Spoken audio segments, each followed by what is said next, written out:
ဗီဒီယိုမှာတော့ First Law တာဝန်တိုင်းနဲ့ဆိုင်တဲ့ Internet Energy အကြောင်းပြောပြခဲ့တယ်။ဒီနေ့မှာတော့ Internet Energy Heat နဲ့ Water တွေပေါ်လိုက်ပြီးလှုပ်ဆောင်တဲ့ process လေးကိုကြောင်းပြောပြပေးမယ်။ပထမတစ်ခုက isobaric process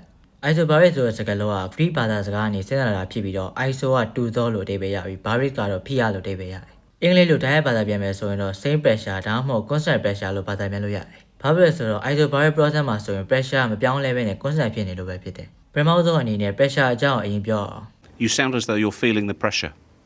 I'm not feeling the pressure, no. You cannot put pressure on me. No chance. pressure ဆိုတာတနည်းအားဖြင့်တ unit area ပေါ်မှာတက်ရောက်နေတဲ့အားကိုဆိုလိုတယ် formula ကတော့ P = FIE ဖြစ်တယ် isobaric process မှာ pressure ဘယ်လို constant ဖြစ်လဲကြည့်အောင်တန်တစ်ခုတည်းကို gas ဖြစ်လိုက်မယ်တန်ကိုအလုံးပိတ်ဖက်နဲ့အပေါ်မှာရွေးရှားနိုင်တဲ့ piston တစ်ခုတက်ထားလိုက်မယ်ဒီရှင်းနေမှာဆိုရင် piston ရဲ့ outlet နဲ့ပြင် gas pressure တက်ရောက်နေပြီးတော့အပေါ်ဘက်မျက်နှာပြင်တော့ normal atmospheric pressure တက်ရောက်နေတယ် gas pressure နဲ့ atmospheric pressure နှစ်ခုစလုံးဒီအချိန်နေမှာ balance ဖြစ်နေတယ်ဒီ pressure နှစ်ခုတည်းဟာ gas pressure initial pressure လို့ယူလိုက်မယ်တန်းထဲမှာရှိတဲ့ gas ရဲ့ volume ကိုလည်း initial volume လို့ယူထားလိုက်မယ်ဒုတိယအနေနဲ့ gas တွေဖြစ်ထားတဲ့တန်းကိုအပူပေးလိုက်မယ်အဲ့တော့တန်းထဲမှာရှိတဲ့ gas particle တွေရဲ့ kinetic energy ကမြင့်တက်လာတယ် kinetic energy မြင့်တက်လာတဲ့အတွက်ကြောင့် particle တွေက piston ရဲ့မျက်နှာပြင်ကိုထိရိုက်တဲ့နှုန်းတနည်းအားဖြင့် gas pressure လည်းမြင့်လာတယ်အဲ့တော့ gas pressure atmospheric pressure တဲ့ပိုများတဲ့အတွက် pressure difference ဖြစ်ပြီးတော့ piston ကအပေါ်ဘက်ကိုမြင့်တက်သွားတယ် piston က gas pressure နဲ့ atmospheric pressure မတူမချင်းအပေါ်ဘက်ကိုမြင့်တက်နေမှာဖြစ်တယ် piston ကအပေါ်မြင့်တက်လာတဲ့အတွက်တန်းထဲက gas ရဲ့ volume ကလည်းတဖြည်းဖြည်းကြီးလာ volume ကြီးလာတဲ့အတွက်ကြောင့် piston ထိရိုက်တဲ့ particle တွေရဲ့ kinetic energy ကလည်းတဖြည်းဖြည်းကျဆင်းသွားတယ်